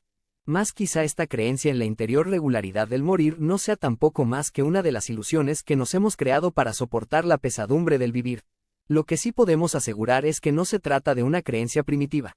La idea de muerte natural es extraña a los pueblos primitivos, los cuales atribuyen cada fallecimiento de uno de los suyos a la influencia de un enemigo o de un mal espíritu. No debemos, por tanto, dejar de examinar esta creencia a la luz de la ciencia biológica. Al hacerlo así quedaremos maravillados de la falta de acuerdo que reina entre los biólogos sobre la cuestión de la muerte natural, y veremos que hasta se les escapa de entre las manos el concepto mismo de la muerte. El hecho de que la vida tenga una determinada duración media, por lo menos entre los animales superiores, habla en favor de la muerte motivada por causas internas, más la circunstancia de que algunos grandes animales y varios árboles gigantescos alcancen una avanzadísima edad, hasta ahora no determinada, contradice de nuevo esta impresión. Según la Magna Concepción de W. Fliess, todos los fenómenos vitales de los organismos y con seguridad también la muerte se hallan ligados al cumplimiento de determinados plazos, en los cuales se manifiesta la dependencia de dos sustancias vivas, una masculina y otra femenina, del año solar. Pero la facilidad con la que fuerzas externas logran modificar ampliamente la aparición temporal de las manifestaciones de la vida, sobre todo en el mundo vegetal, adelantándolas o retrasándolas, contradice la rigidez de la fórmula de Fliess y hace dudar, por lo menos, de la exclusiva vigencia de las leyes por él establecidas. La forma en la que Weismann ha tratado el tema de la duración de la vida de los organismos y de su muerte es para nosotros del mayor interés. De este investigador procede la diferenciación de la sustancia viva en una mitad mortal y otra inmortal. La mitad mortal es el cuerpo en su más estrecho sentido, el soma. Solo ella está sujeta a la muerte natural. En cambio, las células germinativas son potencia inmortal, en cuanto se hallan capacitadas, bajo determinadas condiciones favorables, para formar un nuevo individuo, o, dicho de otro modo, para rodearse de un nuevo soma. Lo que de esta concepción nos sugestiona es su inesperada analogía con la nuestra, conseguida por tan diversos caminos. Weismann, que considera morfológicamente la sustancia viva, reconoce en ella un componente destinado a la muerte, el soma, o sea el cuerpo despojado de la materia sexual y hereditaria, y otro componente inmortal, constituido precisamente por aquel plasma germinativo que sirve a la conservación de la especie, a la procreación. Nosotros no hemos partido de la materia animada, sino de las fuerzas que en ella actúan, y hemos llegado a distinguir dos especies de instintos. Aquellos que quieren llevar la vida hacia la muerte, y otros, los instintos sexuales, que aspiran de continuo a la renovación de la vida y la imponen siempre de nuevo. Nuestro resultado semeja un corolario dinámico a la teoría morfológica de Weismann. Mas la esperanza de tan importante coincidencia desaparece rápidamente al observar la solución que da Weismann al problema de la muerte, pues no considera válida la diferenciación de soma mortal y plasma germinativo imperecedero más que para los organismos multicelulares, y admite que en los animales unicelulares son todavía el individuo y la célula procreativa una y la misma cosa. De este modo, declara Weismann potencialmente inmortales a los unicelulares. La muerte no aparecería hasta los metazoarios, ya multicelulares. Esta muerte de los seres animados superiores es, ciertamente, natural, muerte por causas interiores, pero no se debe a una cualidad primitiva de la sustancia viva, ni puede ser concebida una necesidad absoluta, fundada en la esencia de la vida. La muerte es más bien un dispositivo de acomodación, un fenómeno de adaptación a las condiciones vitales exteriores, pues, desde la separación de las células del cuerpo en soma y plasma germinativo, la duración ilimitada de la vida hubiera sido un lujo totalmente inútil. Con la aparición de esta diferenciación en los multicelulares se hizo posible y adecuada la muerte. Desde entonces muere por causas internas, y al cabo de un tiempo determinado, el soma de los seres animados superiores. En cambio, los protozoarios continúan gozando de inmortalidad. En oposición a lo anteriormente expuesto, la procreación no ha sido introducida con la muerte, sino que, como el crecimiento, del cual surgió, es una cualidad primitiva de la materia animada. Así pues, la vida ha sido siempre, desde su aparición en la Tierra, susceptible de ser continuada. Fácilmente se ve que la aceptación de una muerte natural para las organizaciones superiores ayuda muy poco a nuestra causa. Si la muerte es una tardía adquisición del ser viviente, no tendrá objeto ninguno suponer la existencia de instintos de muerte aparecidos desde el comienzo de la vida sobre la Tierra. Los multicelulares pueden seguir muriendo por causas internas, por defectos de su diferenciación o imperfecciones de su metabolismo. Sea como sea, ello carece de interés para la cuestión que nos ocupa. Tal concepción y derivación de la muerte se halla seguramente más cercana al acostumbrado pensamiento de los hombres que la hipótesis de los instintos de muerte. La discusión motivada por las teorías de Weismann no ha producido, a mi juicio, nada decisivo. Algunos autores han vuelto a la posición de Goethe, que veía en la muerte una consecuencia directa de la procreación. Hartmann no caracteriza la muerte por la aparición de un cadáver, de una parte muerta de la sustancia animada, sino que la define como término de la evolución individual. En este sentido, también los protozoarios son mortales. La muerte coincide en ellos con la procreación, pero es encubierta por esta en cierto modo, puesto que toda la sustancia del animal padre puede ser traspasada directamente a los jóvenes individuos filiales. El interés de la investigación se ha dirigido enseguida a comprobar experimentalmente en los unicelulares la afirmada inmortalidad de la sustancia viva. Un americano, Woodruff, puso en observación a un infusorio, de los que se reproducen por escisiparidad, y lo estudió, aislando cada vez uno de los productos de la división, y sumergiéndolo en agua nueva, hasta la generación 3029. El último descendiente del primer infusorio poseía igual vitalidad que éste y no mostraba señal alguna de vejez o degeneración. De este modo pareció experimentalmente demostrable si es que tales cifras poseen fuerza demostrativa la inmortalidad de los protozoarios. Más otros investigadores han llegado a resultados diferentes. Maupas y Calkins, entre ellos, han hallado, en contraposición a Woodruff, que también estos infusorios se debilitan tras cierto número de divisiones, disminuyendo de tamaño, perdiendo una parte de su organización y muriendo al fin, cuando no experimentan determinadas influencias reanimadoras. Según esto, los protozoarios morirían después de una fase de decadencia senil, exactamente como los animales superiores, y sería errónea la teoría de Weismann, que considera la muerte como una tardía adquisición de los organismos animados. Del conjunto de estas investigaciones haremos resaltar dos hechos que nos parecen ofrecer un firme punto de apoyo. Primero, cuando los pequeños seres animales pueden aparearse fundiéndose, o sea, copular, antes de haber sufrido modificación alguna debida a la edad, quedan al separarse después de la cópula rejuvenecidos y preservados de la vejez. Esta cópula es, con seguridad, un antecedente de la procreación sexual de los seres superiores, pero no tiene aún nada que ver con la multiplicación y se limita a la mezcla de las sustancias de ambos individuos. El influjo rejuvenecedor de la cópula puede también ser sustituido por determinados excitables, modificación de la composición del líquido alimenticio, elevación de la temperatura o agitación. Recuérdese el famoso experimento de J. Loeb, que provocó en los huevos de los equínidos, por medio de ciertas excitaciones químicas, procesos de división que no aparecen normalmente sino después de la fecundación. Segundo, es muy probable que los infusorios sean conducidos por su proceso vital a una muerte natural, pues la contradicción entre los resultados de Woodruff y los de otros investigadores obedece a que el primero ponía a cada nueva generación un nuevo líquido alimenticio. Al dejar de efectuar esta operación observó, en las generaciones sucesivas, aquellas mismas modificaciones que otros hombres de ciencia habían señalado, y su conclusión fue, por tanto, que los pequeños animales son dañados por los productos del metabolismo, que devuelven al líquido que los rodea. Prosiguiendo sus trabajos, logró demostrar convincentemente que solo los productos del propio metabolismo poseen este efecto conducente a la muerte de la generación, pues en una solución saturada con los detritos de una especie análoga lejana vivieron perfectamente aquellos mismos pequeños seres que, hacinados en su propio líquido alimenticio, sucumbían sin salvación posible. Así pues, el infusorio, abandonado a sí mismo, sucumbe de muerte natural producida por insuficiente alejamiento de los productos de su propio metabolismo. Aunque quizá también todos los animales superiores mueren, en el fondo, a causa de la misma impotencia. Puede asaltarnos ahora la duda de si sería realmente útil para nuestro fin buscar en el estudio de los protozoarios la solución del problema de la muerte natural. La primitiva organización de estos seres animados nos puede muy bien encubrir importantísimos procesos que también se desarrollan en ellos, pero que solo aparecen visibles a los animales superiores, en los cuales se han procurado una expresión morfológica.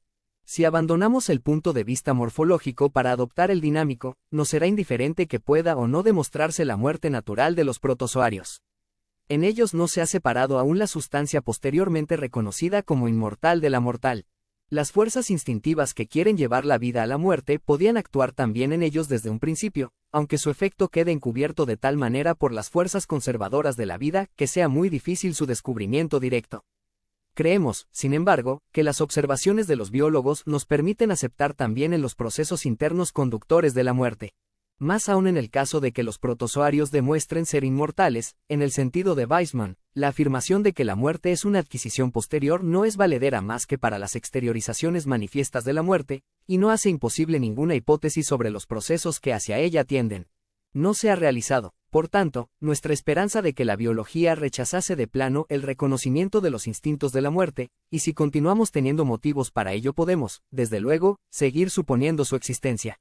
La singular analogía de la diferencia de Weismann entre soma y plasma germinativo, con nuestra separación de instintos de muerte e instintos de vida, permanece intacta y vuelve a adquirir todo su valor. Detengámonos un momento en esta concepción exquisitamente dualista de la vida instintiva. Según la teoría de E. Hering, se verificaban de continuo en la sustancia viva dos clases de procesos de dirección opuesta, los unos, constructivos, y destructores, los otros. Deberemos atrevernos a reconocer en estas dos direcciones de los procesos vitales la actuación de nuestros dos impulsos instintivos, los instintos de vida y los instintos de muerte. Lo que desde luego no podemos ocultarnos es que hemos arribado inesperadamente al puerto de la filosofía de Schopenhauer, pensador para el cual la muerte es el verdadero resultado y, por tanto, el objeto de la vida y, en cambio, el instinto sexual la encarnación de la voluntad de vivir. Intentemos avanzar ahora un paso más. Según la opinión general, de la reunión de numerosas células para formar una unión vital, la multicelularidad de los organismos ha devenido un medio de prolongar la duración de la vida de los mismos. Una célula ayuda a conservar la vida de las demás, y el estado celular puede seguir viviendo, aunque algunas células tengan que sucumbir. Ya hemos visto que también la cópula, la fusión temporal de dos unicelulares, actúa conservando la vida de ambos y rejuveneciéndolos. Podemos, pues, intentar aplicar la teoría de la libido, fruto de nuestra labor psicoanalítica, a la relación recíproca de las células y suponer que son los instintos vitales o sexuales actuales en cada célula los que toman las otras células como objeto, neutralizando parcialmente sus instintos de muerte, esto es, los procesos para ellos incitados, y conservándolas vivas de este modo, mientras que otras células actúan análogamente en beneficio de las primeras, y otras, por último, se sacrifican en el ejercicio de esta función libidinosa.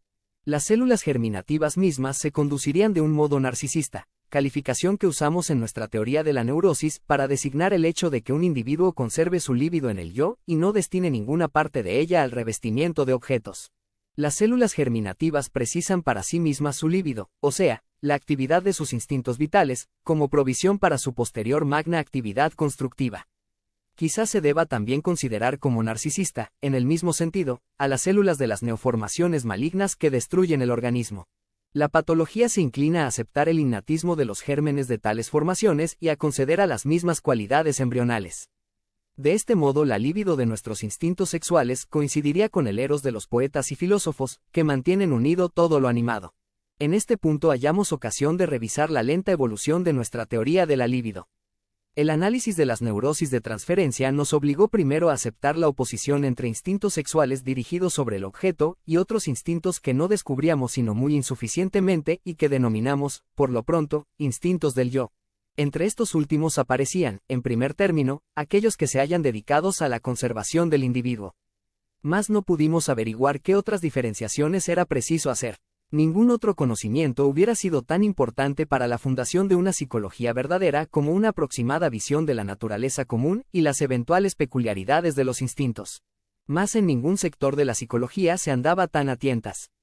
Cada investigador establecía tantos instintos o instintos fundamentales como le venía en gana y los manejaba como manejaban los antiguos filósofos griegos sus cuatro elementos: aire, agua, tierra y fuego. El psicoanálisis, que no podía prescindir de establecer alguna hipótesis sobre los instintos, se atuvo al principio a la diferenciación popular de los mismos, expresada con los términos hambre y amor. Esta división, que por lo menos no constituía una nueva arbitrariedad, nos bastó para avanzar considerablemente en el análisis de la psiconeurosis. El concepto de la sexualidad, y con él el de un instinto sexual, tuvo, naturalmente, que ser ampliado hasta encerrar en sí mucho más de lo relativo a la función procreadora. Y esto originó grave escándalo en el mundo grave y distinguido, o simplemente hipócrita. Nuestros conocimientos progresaron considerablemente cuando el psicoanálisis pudo observar más de cerca el yo psicológico, que al principio no le era conocido más que como una instancia represora, censora y capacitada para la constitución de dispositivos protectores y formaciones reaccionales. Espíritus críticos y de penetrante mirada habían indicado ya hace tiempo el error en que se incurría limitando el concepto de la libido a la energía del instinto sexual dirigido hacia el objeto. Más olvidaron comunicar de dónde procedía su mejor conocimiento y no supieron derivar de él nada útil para el análisis. Un prudente y reflexivo progreso demostró a la observación psicoanalítica cuán regularmente es retirada la libido del objeto y vuelta hacia el yo. Estudiando el desarrollo de la libido del niño en su fase más temprana, llegamos al conocimiento de que el yo es el verdadero y primitivo depósito de la libido, la cual parte luego de él para llegar hasta el objeto. El yo pasó, por tanto, a ocupar un puesto entre los objetos sexuales y fue reconocido en el acto como el más significativo de ellos. Cuando la libido permanecía así en el yo, se la denominó narcisista. Esta libido narcisista era también, naturalmente, la exteriorización de la energía de los instintos sexuales en el sentido analítico, instintos que hubimos de identificar con los instintos de conservación, reconocidos desde el primer momento. Estos descubrimientos demostraron la insuficiencia de la dualidad primitiva de instintos del yo e instintos sexuales. Una parte de los instintos del yo quedaba reconocida como libidinosa. En el yo actuaban al mismo tiempo que otros los instintos sexuales. Pero tal nuevo descubrimiento no invalidaba en absoluto nuestra antigua fórmula de que la psiconeurosis reposa en un conflicto entre los instintos del yo y los instintos sexuales. Más la diferencia entre ambas especies de instintos, que primitivamente se creía indeterminadamente cualitativa, debía considerarse ahora de otra manera, esto es, como tópica. Especialmente la neurosis de transferencia, que constituye el verdadero objeto de estudio del psicoanálisis, continúa siendo el resultado de un conflicto entre el yo y el revestimiento libidinoso del objeto. Debemos acentuar tanto más el carácter libidinoso de los instintos de conservación cuanto que osamos ahora dar un paso más, reconociendo en el instinto sexual el eros, que todo lo conserva, y derivando la libido narcisista del yo de las aportaciones de libido con los que se mantienen unidas las células del soma. Pero aquí nos hallamos de repente ante una nueva interrogación. Si también los instintos de conservación son de naturaleza libidinosa, no existirán entonces sino instintos libidinosos. Por lo menos, no se descubren otros. Más entonces habrá de darse la razón a los críticos que desde un principio sospecharon que el psicoanálisis lo explicaba todo por la sexualidad, o a los innovadores como Jung, que decidieron, sin más ni más, emplear el término líbido en el sentido de fuerza instintiva. ¿Es esto así? No era, ciertamente, este resultado el que nos habíamos propuesto alcanzar. Partimos más bien de una decidida separación entre instintos del yo o instintos de muerte, e instintos sexuales o instintos de vida. Nos hallábamos dispuestos a contar entre los instintos de muerte a los supuestos instintos de conservación, cosa que después rectificamos. Nuestra concepción era dualista desde un principio y lo es ahora aún más desde que denominamos las antítesis, no ya instintos del yo e instintos sexuales, sino instintos de vida e instintos de muerte. La teoría de la libido, de Jung, es, en cambio, monista. El hecho de haber denominado en ella líbido a su única fuerza instintiva tuvo necesariamente que producir confusiones, pero no puede ya influir para nada en nuestra reflexión. Sospechamos que en el yo actúan instintos diferentes de los instintos libidinosos de conservación, mas no podemos aportar prueba alguna que apoye nuestra hipótesis. Es de lamentar que el análisis del yo se halle tan poco avanzado, que tal demostración nos sea difícil en extremo. Los instintos libidinosos del yo pueden, sin embargo, hallarse enlazados de un modo especial con los otros instintos del yo, aún desconocidos para nosotros. Antes de haber reconocido claramente el narcisismo existía ya en el psicoanálisis la sospecha de que los instintos del yo habían atraído así componentes libidinosos. Mas son estas posibilidades muy inseguras, que ni siquiera se dignarán tomar en cuenta nuestros adversarios. De todos modos, como se nos podría objetar que si el análisis no había logrado hasta ahora hallar otros instintos que los libidinosos, ello era debido únicamente a insuficiencia de su fuerza de penetración, no queremos por el momento arriesgar una conclusión exclusivista. Dada la oscuridad en que se haya sumido todavía todo lo referente a los instintos, no debemos rechazar desde luego ninguna idea que nos parezca prometer algún esclarecimiento. Hemos partido de la antítesis de instintos de vida e instintos de muerte. El amor objetal mismo nos muestra una segunda polarización de este género, la de amor y odio. Sería muy conveniente poder relacionar entre sí estas dos polarizaciones, reduciéndolas a una sola. Desde un principio hemos admitido en el instinto sexual un componente sádico, que, como ya sabemos, puede lograr una total independencia y dominar, en calidad de perversión, el total impulso sexual de la persona. Este componente sádico aparece asimismo como instinto parcial, dominante en las por mí denominadas organizaciones pregenitales. Más como derivar el instinto sádico dirigido al daño del objeto, del eros, conservador de la vida. La hipótesis más admisible es la de que este sadismo es realmente un instinto de muerte, que fue expulsado del yo por el influjo de la libido naciente, de modo que no aparece sino en el objeto. Este instinto sádico entraría, pues, al servicio de la fusión sexual, pasando su actuación por diversos grados. En el estadio oral de la organización de la libido coincide aún el apoderamiento erótico con la destrucción del objeto. Pasado tal estadio es cuando tiene lugar la expulsión del instinto sádico, el cual toma por último al sobrevenir la primacía genital, y en interés de la procreación, la función de dominar al objeto sexual, pero tan solo hasta el punto necesario para la ejecución del acto sexual. Pudiera decirse que al sadismo, expulsado del yo, le ha sido marcado el camino por los componentes libidinosos del instinto sexual, los cuales tienden luego hacia el objeto. Donde el sadismo primitivo no experimenta una mitigación y una fusión, queda establecida la conocida ambivalencia amor-odio de la vida erótica. Si tal hipótesis es admisible, habremos conseguido señalar, como se nos exigía, la existencia de un instinto de muerte, siquiera sea desplazado. Mas nuestra construcción especulativa está muy lejos de toda evidencia, y produce una impresión mística, haciéndonos sospechosos de haber intentado salir a toda costa de una embarazosa situación. Sin embargo, podemos oponer que tal hipótesis no es nueva, y que ya expusimos antes cuando nuestra posición era totalmente libre. Observaciones clínicas nos forzaron a admitir que el masoquismo, o sea, el instinto parcial complementario del sadismo, debía considerarse como un retorno de sadismo contra el propio yo. Un retorno del instinto desde el objeto al yo no es en principio otra cosa que la vuelta del yo hacia el objeto, que ahora discutimos. El masoquismo, la vuelta del instinto contra el propio yo, sería realmente un retorno a una fase anterior del mismo, una regresión. En un punto necesita ser rectificada la exposición demasiado exclusiva que entonces hicimos del masoquismo. Este pudiera muy bien ser primario, cosa que antes discutimos. Mas retornemos a los instintos sexuales, conservadores de la vida. En la investigación de los protozoarios hemos visto ya que la difusión de dos individuos sin división subsiguiente, la cópula actúa sobre ambos, que se separan poco después, fortificándolos y rejuveneciéndolos. En las siguientes generaciones no muestran fenómenos degenerativos ninguno, y parecen capacitados para resistir por más tiempo los daños de su propio metabolismo. A mi juicio, puede esta observación ser tomada como modelo para el efecto de la cópula sexual. Más de qué modo logra la fusión de dos células poco diferenciadas tal renovación de la vida.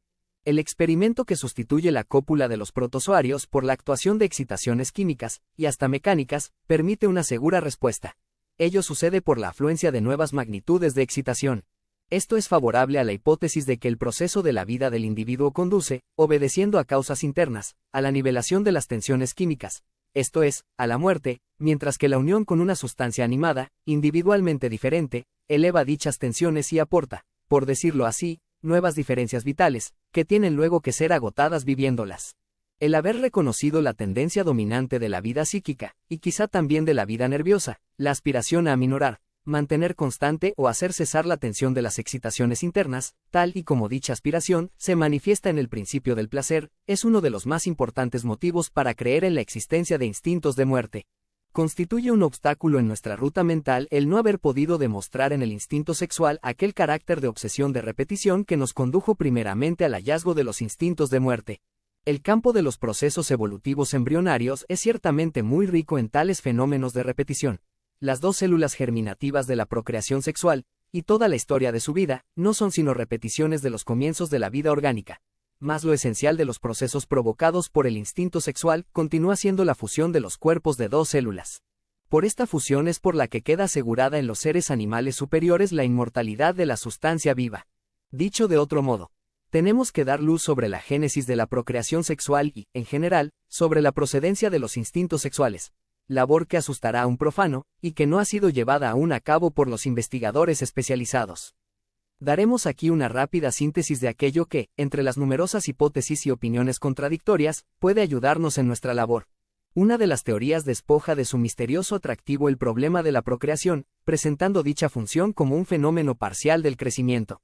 La génesis de la reproducción por células geninativas sexualmente diferenciadas, podríamos representárnosla conforme al tímido modo de pensar darwiniano, suponiendo que la ventaja de la anfimixis, resultante de la cópula casual de dos protozoarios, fue conservada y utilizada en la evolución subsiguiente.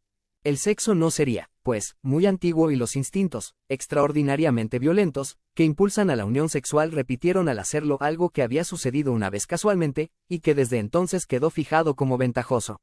Surge de nuevo aquí, como antes, al tratar de la muerte, la cuestión de si en los protozoarios no ha de suponerse existente nada más que lo que muestran a nuestros ojos, o si puede sospecharse que fuerzas y procesos que no se hacen visibles sino en los animales superiores han surgido por vez primera en los primeros.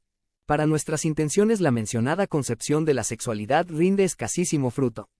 Se podrá objetar contra ella que presupone la existencia de instintos vitales, que actúan ya en los más simples seres animados, pues, si no, habría sido evitada, y no conservada y desarrollada, la cópula, que actúa en contra de la cesación de la vida y dificulta la muerte. Si no se quiere abandonar la hipótesis de los instintos de muerte, no hay más remedio que unir a ellos desde un principio los instintos de vida. Pero tenemos que confesar que operamos aquí con una ecuación de dos incógnitas.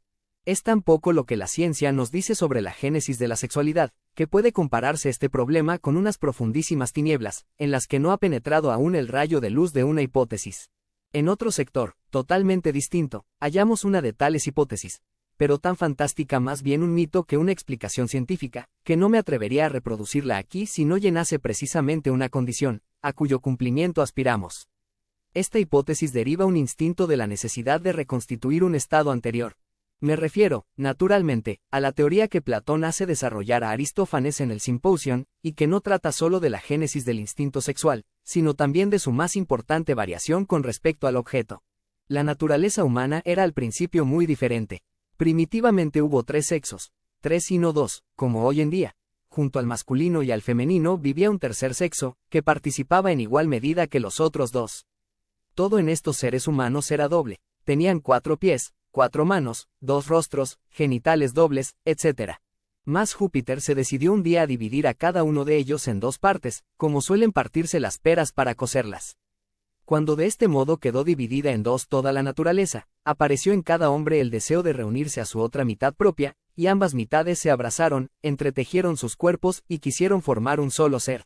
¿Deberemos acaso, siguiendo a los filósofos poetas, arriesgar la hipótesis de que la sustancia viva sufrió al ser animada una fragmentación en pequeñas partículas, que desde entonces aspiran a reunirse de nuevo por medio de los instintos sexuales? Y que estos instintos, en los cuales se continúa la afinidad química de la materia inanimada, van venciendo poco a poco, pasando primero por el reino de los protozoarios, aquellas dificultades que a esta tendencia opone lo circundante, cargado de excitaciones que ponen en peligro la vida y los obligan a la formación de una capa cortical protectora. Y que por último tales fragmentos de sustancia viva alcanzan de este modo la multicelularidad y transfieren, en fin, en gran concentración el instinto de reunión a las células germinativas. Creo que debemos poner aquí término a esta cuestión, mas no lo haremos sin antes añadir algunas palabras de reflexión crítica. Se me pudiera preguntar si yo mismo estoy y hasta qué punto convencido de la viabilidad de estas hipótesis. Mi respuesta sería que ni abrigo una entera convicción de su certeza ni trato de inspirar a nadie. O mejor dicho, no sé hasta qué punto creo en ellas. Me parece que el factor afectivo de la convicción no debe ser aquí tenido en cuenta. Podemos muy bien entregarnos a una reflexión y seguirla para ver hasta dónde nos conduce exclusivamente por una curiosidad científica, o, si se quiere, en calidad de advocatus diaboli, aunque sin que el aceptar tal cargo signifique parcialidad ni pacto tenebroso alguno. No niego que el tercer paso que aquí doy en la teoría de los instintos no puede aspirar a la misma seguridad que los dos que le precedieron, la extensión del concepto de la sexualidad y el establecimiento del narcisismo. Estas innovaciones constituían una traducción directa de la observación a la teoría, traducción en la que no existían más fuentes de errores que las puramente inevitables en estos casos. La afirmación del carácter regresivo de los instintos reposa ciertamente en material observado, en los hechos de la obsesión de repetición. Lo único que puede haber sucedido es que hayamos concedido excesiva importancia a tales hechos, mas para proseguir esta idea no hay más remedio que cambiar varias veces sucesivas lo efectivo con lo simplemente especulado y alejarse de este modo de la observación. Sabemos que el resultado final se hace tanto más inseguro cuando mayor sea la frecuencia con que se lleve a cabo esta operación durante la construcción de una teoría, pero no es posible fijar el grado a que llega tal inseguridad. Puede haberse llegado a la verdad y puede haberse errado lamentablemente. La llamada intuición me merece escasa confianza en esta clase de trabajos. Lo que de ella he visto me ha parecido más bien el resultado de cierta imparcialidad del intelecto. Pero sucede que, desgraciadamente, pocas veces se es imparcial cuando se trata de las últimas causas, de los grandes problemas de la ciencia y la vida. A mi juicio, todo individuo es dominado en estas cuestiones por preferencias íntimas, profundamente arraigadas, que influyen, sin que el sujeto se dé cuenta, en la marcha de su reflexión. Dadas tan buenas razones de desconfiar, no queda sino atreverse a mirar con fría benevolencia los resultados de los propios esfuerzos intelectuales. Solo me apresuraré a añadir que esta autocrítica no me obliga a una especial tolerancia con las opiniones distintas de la propia. Débense rechazar implacablemente aquellas teorías que el análisis de la observación contradice desde un principio, aunque se sepa también que la justeza de la propia teoría no es más que interina. En el juicio de nuestra especulación sobre los instintos de muerte y los de vida nos estorbaría muy poco que aparecieran tantos procesos extraños y nada evidentes, tales como el de que un instinto expulse a otro o se vuelva del yo hacia el objeto, etc. Esto procede de que nos hayamos obligados a trabajar con los términos científicos, esto es, con el idioma figurado de la psicología. Si no, no podríamos descubrir los procesos correspondientes, ni siquiera los habríamos percibido. Los defectos de nuestra descripción desaparecerían con seguridad si en lugar de los términos psicológicos pudiéramos emplear los fisiológicos o los químicos. Estos pertenecen también ciertamente a un lenguaje figurado, pero que nos es conocido desde hace mucho más tiempo, y es quizá más sencillo. Queremos dejar, en cambio, claramente fijado el hecho de que la inseguridad de nuestra especulación fue elevada en alto grado por la precisión de tomar datos de la ciencia biológica, la cual es realmente un dominio de infinitas posibilidades. Debemos esperar de ella los más sorprendentes esclarecimientos y no podemos adivinar qué respuesta dará, dentro de algunos decenios, a los problemas por nosotros planteados. Quizás sean dichas respuestas tales, que echen por tierra nuestro artificial edificio de hipótesis. Si ha de ser así, pudiérasenos preguntar para qué se emprenden trabajos como el expuesto en este capítulo y por qué se hacen públicos. A esto contestaré que no puedo negar que algunas de las analogías, conexiones y enlaces que contiene me han parecido dignas de consideración. Apartado 7. Si realmente es un carácter general de los instintos el querer reconstituir un estado anterior, no tenemos por qué maravillarnos de que en la vida anímica tengan lugar tantos procesos independientemente del principio del placer. Este carácter se comunicaría a cada uno de los instintos parciales y tendería a la nueva consecución de una estación determinada de la ruta evolutiva. Pero todo esto que escapa aún al dominio del principio del placer no tendrá que ser necesariamente contrario a él. Lo que sucede es que todavía no se ha resuelto el problema de determinar la relación de los procesos de repetición instintivos con el dominio de dicho principio. Hemos reconocido como una de las más tempranas e importantes funciones del aparato anímico la de ligar los impulsos instintivos afluyentes, sustituir el proceso primario que los rige por el proceso secundario y transformar su carga psíquica móvil en carga en reposo. Durante esta transformación no puede tenerse en cuenta el desarrollo del displacer, pero el principio de placer no queda por ello derrocado. La transformación sucede más bien en su favor, pues la ligadura es un acto preparatorio que introduce y asegura su dominio. Separemos función y tendencia, una de otra, más decisivamente que hasta ahora. El principio del placer será entonces una tendencia que estará al servicio de una función encargada de despojar de excitaciones el aparato anímico, mantener en él constante el montante de la excitación o conservarlo lo más bajo posible. No podemos decidirnos seguramente por ninguna de estas tres opiniones, pero observamos que la función así determinada tomaría parte en la aspiración más general de todo lo animado, la de retornar a la quietud del mundo inorgánico. Todos hemos experimentado que el máximo placer que nos es concedido, el del acto sexual, está ligado a la instantánea extinción de una nevadísima excitación. La ligadura del impulso instintivo sería una función preparatoria que dispondría a la extinción para su excitación final en el placer de descarga. Surge aquí mismo el problema de si las sensaciones de placer y displacer pueden ser producidas en igual forma por los procesos excitantes ligados que por los desligados. Es evidente que los procesos desligados o primarios producen sensaciones mucho más intensas que los ligados o secundarios. Los procesos primarios son temporalmente más tempranos. Al principio de la vida anímica solo ellos existen, y si el principio del placer no se hallase ya en actividad en ellos, no podría tampoco establecerse para los posteriores. Llegamos así al resultado, harto complejo en el fondo, de que la aspiración al placer se manifiesta más intensamente al principio de la vida que después, aunque no tan limitadamente, pues tiene que tolerar frecuentes rupturas.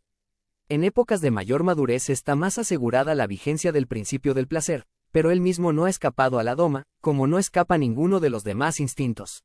De todos modos, aquello que hace surgir en el proceso excitante las sensaciones de placer y displacer tiene que existir tanto en el proceso secundario como en el primario. Sería este el momento de emprender estudios más amplios. Nuestra conciencia nos facilita desde el interior no solo las sensaciones de placer y displacer, sino también la de una peculiar tensión que puede ser agradable o desagradable. Son los procesos de energía ligados y desligados los que debemos diferenciar por medio de estas sensaciones, o debe referirse la sensación de tensión a la magnitud absoluta o eventualmente al nivel de la carga, mientras que la serie placer-displacer indica la variación de la magnitud de la misma en la unidad de tiempo. Es también harto extraño que los instintos de vida sean los que con mayor intensidad registran nuestra percepción interna, dado que aparecen como perturbadores y traen incesantemente consigo tensiones cuya descarga es sentida como placer, mientras que los instintos de muerte parecen efectuar silenciosamente su labor. El principio del placer parece hallarse al servicio de los instintos de muerte, aunque también vigile a las excitaciones exteriores, que son consideradas como un peligro por las dos especies de instintos, pero especialmente a las elevaciones de excitación procedentes del interior, que tienden a dificultar la labor vital. Con este punto se enlazan otros numerosos problemas cuya solución no es por ahora posible. Debemos ser pacientes y esperar la aparición de nuevos medios y motivos de investigación, pero permaneciendo siempre dispuestos a abandonar, en el momento en que veamos que no conduce a nada útil, el camino seguido durante algún tiempo. Tan solo aquellos crédulos que piden a la ciencia un sustitutivo del abandonado catecismo podrán reprochar al investigador el desarrollo o modificación de sus opiniones. Por lo demás, dejemos que un poeta nos consuele de los lentos progresos de nuestro conocimiento científico. Si no se puede avanzar volando, bueno es progresar cojeando, pues está escrito que no es pecado el cojear.